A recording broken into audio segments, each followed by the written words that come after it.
Yugi and Joey versus Seeker. Seeker not only has Exodia the Forbidden One in their deck, but a full playset of 15 counterfeit Exodia cards. Not only are those cards fake though, they're also marked with a special paint that Seeker can use his contact lenses and can see which Exodia piece is about to draw. Doesn't help too much, he just knows, oh, the next card I'm about to draw is the final piece of Exodia.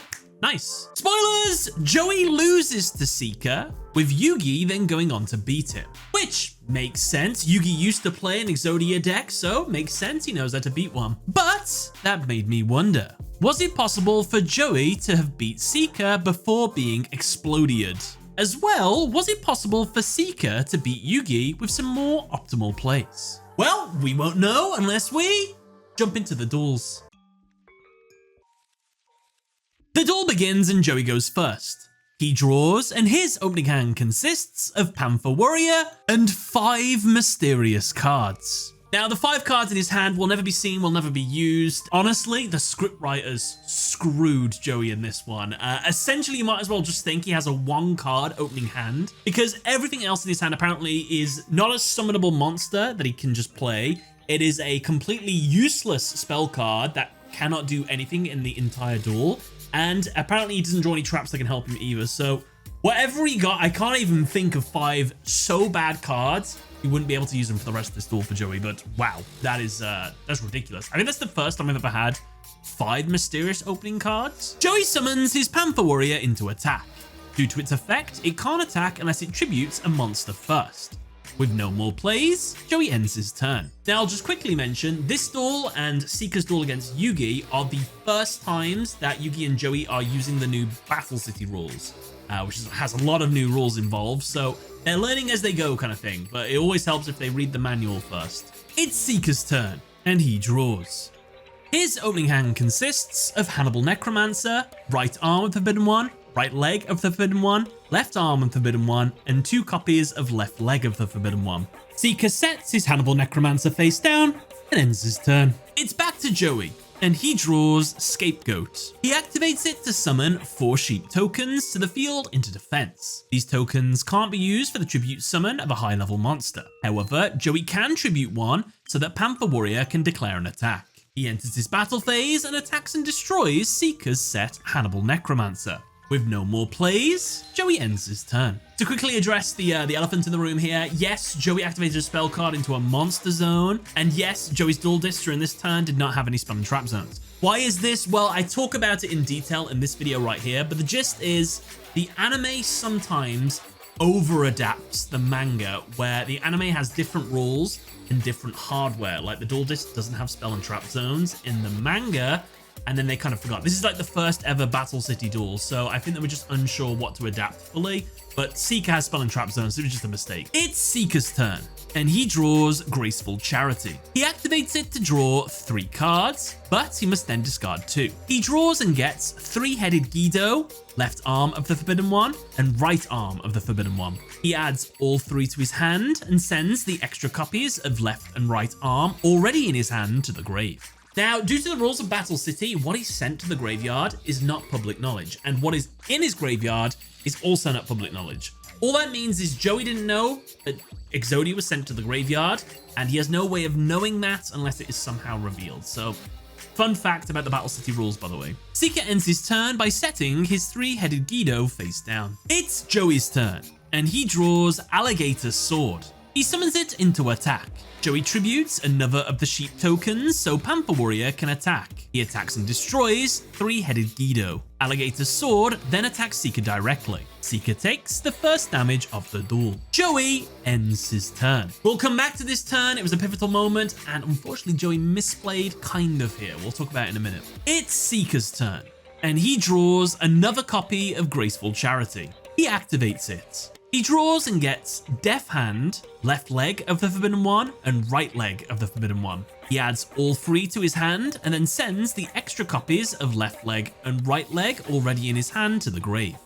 Seeker sets his Death Hand face down and ends his turn. It's Joey's turn, and the penultimate turn of the duel.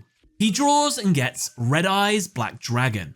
Joey, having learned that high-level monsters need tributes in the new Battle City rules, decides to test it out by summoning his Red Eyes Black Dragon, unaware of exactly how many monsters need to be tributed for its summon. As he summons it, both his Alligator Sword and Pampa Warrior are tributed for its summon. He now knows Red Eyes Black Dragon, a level 7 monster, requires 2 tributes. Joey orders Red Eyes Black Dragon to attack Seeker's set monster. Death Hand is destroyed. Joey ends his turn. Now, as I've just said, the implication here is that Joey didn't actually know how many tributes a level 7 monster needed, which of course, as we know, is 2. Had it been 1 tribute, Joey still wouldn't have won the duel. It would have made a huge difference because Pampa Warrior, say he left out on the field, it would attack and destroy the defense division monster. Red Eyes attacks directly, Seeker would have 100 life points left. So he would survive another turn and still would win. So were there any ways for Joey to win before the next turn happens? Yes, there was, and we'll talk about it after we find out what happens on the next turn, which is, it's Seeker's turn, and the final turn of the duel. He draws and gets Exodia, the Forbidden One. With all 5 special cards in Seeker's hand together, due to Exodia Forbidden One's effect, he instantly wins the duel.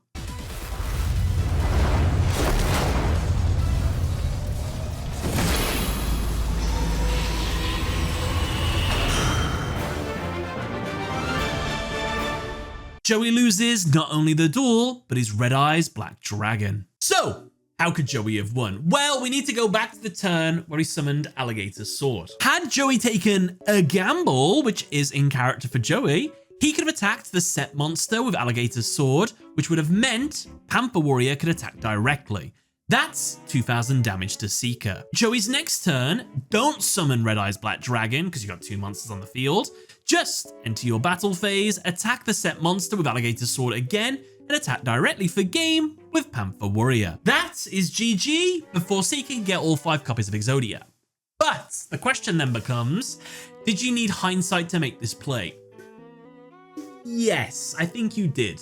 Completely plausible that somebody could do this play since 2,000 attack directly twice is game, so makes sense. The first monster that Joey attacked that was face down was 1,800 defense. So by that logic, it makes sense for Joey to think he's got more high defense monsters. So I should attack my 2,000 attack point monster instead of my 1,500 attack, whatever it is. I think hindsight was involved, so I'm not going to give Joey a misplay, but he could have won this duel. Right then, let's give Yugi a turn. The duel begins and Yugi goes first. He draws, and his opening hand consists of Beta the Magnet Warrior, Baphomet, Polymerization, Light of Intervention, Time Seal, and a mysterious card. This card will never be seen or used for the rest of this duel. I'm just going to say it's magic formula, can only be equipped to a spellcaster monster. He never gets a spellcaster monster out this entire duel, so yeah, there we go. Yugi sets his Light of Intervention trap and Polymerization face down. He then summons his Beta the Magnet Warrior into attack and ends his turn. It's Seeker's turn, and he draws. His opening hand consists of right arm of the Forbidden One, left leg of the Forbidden One, Gear Golem the Moving Fortress, Stone Statue of the Aztecs, and 2 copies of Graceful Charity. Seeker activates Graceful Charity to draw 3 cards and then discard 2. He draws and gets a second copy of left leg of the Forbidden One, his first copy of right leg of the Forbidden One, and a second copy of Stone Statue of the Aztecs. He adds all 3 to his hand and then discards the second copy of left leg of the Forbidden One he already had in his hand, along with the Stone Statue of the Aztecs he also already had in his hand. In response, Yugi activates his set, Light of Intervention. Now, while this card remains face up on the field, both players can't set monsters. They must be summoned in face-up defense. As a result, Seeker summons his Stone Statue of the Aztecs into face-up defense. He ends his turn. Now, some of you might be saying, why doesn't he activate that second copy of Graceful Charity right here? Well, it's another thing I answered in this video right here. It's adapting the manga rules a bit too faithfully in the anime, where the anime rules are different. In the manga, you can only use 1 spell card per turn. You can get around this by setting a spell on a previous turn, and then you can activate a set card and just activate a spell from your hand. So you can get around it like that. That's why Yugi set his Polymerization last turn in case he needs to use another spell this turn. So, but if you did want to put an in-law reason, maybe he wants to get something that he doesn't mind discarding before he uses another Graceful Charity. So yeah, could be the case. And there might be like a hard 1 card per limit rule somewhere where you can only use 1 card name per turn, a hard once per turn and everything. So always a possibility. It's Yugi's turn, and he draws Chain Destruction. Yugi tributes his Beta the Magnet Warrior to summon Baphomet. Baphomet, when summoned, activates its effect. It adds Gazelle, the king of mythical beasts, from his deck to his hand. With both Baphomet and Gazelle, Yugi activates his set Polymerization, fusing them both together to make Chimera, the flying mythical beast. While strong enough to attack over Stone Statue of the Aztecs' defense due to Battle City rules, fusion monsters get Fusion Summoning Sickness, where they can't attack on the turn they're fusion summoned. So Yugi sets his Chain Destruction face down and ends his turn. It's Seeker's turn, and he draws Swords of Revealing Light. Seeker activates his second Graceful Charity. He draws and gets his second copy of Right Leg of the Forbidden One, his third copy of Left Leg of the Forbidden One, and his first copy of the Head of the Forbidden One. He adds all 3 to his hand and then sends the extra right and left legs already in his hand. To update you all what Seeker's hand looks like at the moment, Seeker's hand currently consists of right arm of the Forbidden One, right leg of the Forbidden One, left leg of the Forbidden One, Exodia the Forbidden One, Gear Golem the Moving Fortress, and Swords of Revealing Light. It is here that Seeker reveals to us, the audience, that he has marked his cards and can see that the next card he will draw is the final piece he needs, left arm of the Forbidden One. Confident in winning on his next turn, Seeker summons his Gear Golem the Moving Fortress into defense and ends his turn. Now, fun fact, if Seeker would have activated his Swords of Revealing Light here, he would have won, because later he would have had more monsters on the field essentially. So when Yugi pushes for game, he can't win. And it also depends on him not summoning an Exodia piece later as well. If he does these 2 things, he wins. I'll talk about it when we get to it. It's not impossible for Seeker to have done this. He should have set his Swords of Revealing Light on the previous turn. If you want to obey the, you can use 1 spell per turn in some of these manga continuity duels and things. I think he just thought he could keep trading 1 for 1, but obviously Yugi's going to put more monsters on the board at some point, so oh well. It's Yugi's turn, and he draws Summon Skull. Having figured out that Seeker was playing an Exodia deck, just based on the way he was dueling defensively and rummaging through his deck, Yugi sets his Time Seal trap face down. He then enters his battle phase and orders Chimera to attack and destroy Stone Statue of the Aztecs. Yugi ends his turn. It's Seeker's turn. Just before he enters the draw phase and draws the final piece of Exodia, Yugi activates his set Time Seal. This card skips the opponent's draw phase of their next turn. So Seeker is unable to draw the last piece of Exodia here. Seeker, with no other plays and hoping to win on the next turn when he's able to draw, ends his turn. 2 things during this turn. 1, Time Seal was used illegally, and I know what you're thinking, you can't activate traps before the draw phase, but we're gonna let that one slide. It seems like an anime thing that, yeah, I guess you can kind of do that in the anime, but my problem is the wording of Time Seal. Time Seal lets you skip the draw phase of the next opponent's turn. This was activated on this turn, so that means the next draw phase would be skipped, not this turn's draw phase. So yeah, you kind of used that card wrong. You would have had to have used it on the previous turn to have this effect, so that's not good. That's shenanigans, Yugi, yeah, shenanigans. Also, number 2, Seeker should have used his Swords of Revealing Light this turn, because on the next turn, he'll be able to save his monster, but he's not going to be able to save it now, so yeah, this was a second opportunity to use swords, and he didn't take it, unfortunately, so let's see if it costs him. It's Yugi's turn, and he draws Light Force Sword. He activates it. Yeah, I know it's a trap in the footage I'm showing you here, but it's actually a quick play spell. It's just an error. I'm sure there's some footage out there of it actually being a spell, but for some reason it's just a trap here. I don't know why, but it is a quick play spell. This is absolutely fine. Due to Light Force Sword's effect, it lets you banish a card at random from Seeker's hand for 3 turns. The card banished returns to Seeker's hand on his 4th standby phase. Light Force Sword banishes right arm of the Forbidden One. Because of this, Seeker now can't win via Exodia until either this card returns to his hand, or if he draws one of the other 2 copies of it from his deck. Yugi, unable to get over Gear Golem with Chimera, tributes it to summon Skull. He uses it to attack and destroy Gear Golem the Moving Fortress. Yugi ends his turn. It's Seeker's turn, and he draws left arm of the Forbidden One. The standby phase occurs, and one turn has now passed with Light Force Sword. Seeker finally activates his Swords of Revealing Light. This card prevents Yugi from attacking for 3 turns, while it remains face upon the field. Seeker ends his turn. It's Yugi's turn, and he draws Alpha the Magnet Warrior. Unable to attack, Yugi ends his turn. As he does, 2 turns remain with Swords Revealing Light being on the field. It's Seeker's turn, and he draws a second copy of Exodia the Forbidden One head. The standby phase occurs. Now, 2 turns have passed with Light Force Sword. Unable to do anything, Seeker ends his turn. It's Yugi's turn, and he draws Dust Tornado. He sets it face down. He then summons his Alpha the Magnet Warrior into attack and ends his turn. 1 turn remains for Yugi with Swords Revealing Light. It's Seeker's turn, and the penultimate turn of the duel. He draws and gets a 3rd copy of Right Leg of the Forbidden One. The standby phase occurs. 3 turns have now passed with Light Force Sword. The final Exodia piece will be returned to Seeker's hand on his next turn.